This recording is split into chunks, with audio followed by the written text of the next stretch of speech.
In today's video, I'm going to teach you how to create a meal on MyFitnessPal with a full walkthrough. We'll start by opening up your MyFitnessPal app. So if you don't have it already installed, make sure to download it from your respective app store. Once you've opened the app, you'll be greeted with the login screen. Here, you'll want to click on the login button to proceed. You'll need to enter your email address and password associated with your MyFitnessPal account.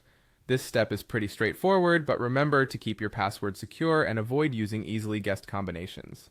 After entering your credentials, click on the login button once again to access the main interface of MyFitnessPal. Now that you're on the home page, look towards the upper left side of the screen where you will see the profile icon.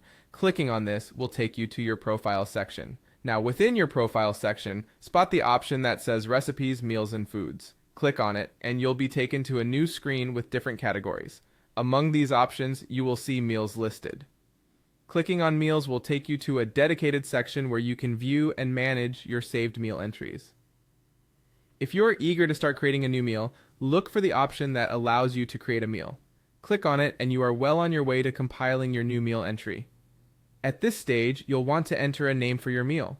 Naming your meal can help you quickly identify it later on. If you wish to personalize it further, MyFitnessPal gives you the option to add a photo.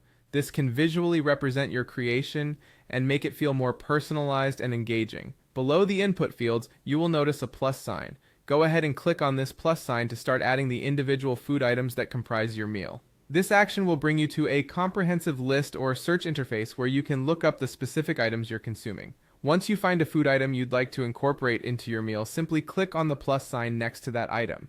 Repeat this process until you've added all the components of your meal. It's a pretty intuitive way to ensure you're tracking everything accurately.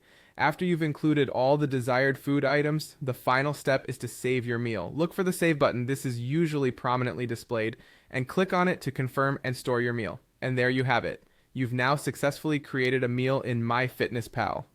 This method not only helps you keep track of your nutritional intake, but also aids in planning and reviewing your nutrition over time. With practice, these steps will become second nature, and you'll be a pro at managing your meals with MyFitnessPal.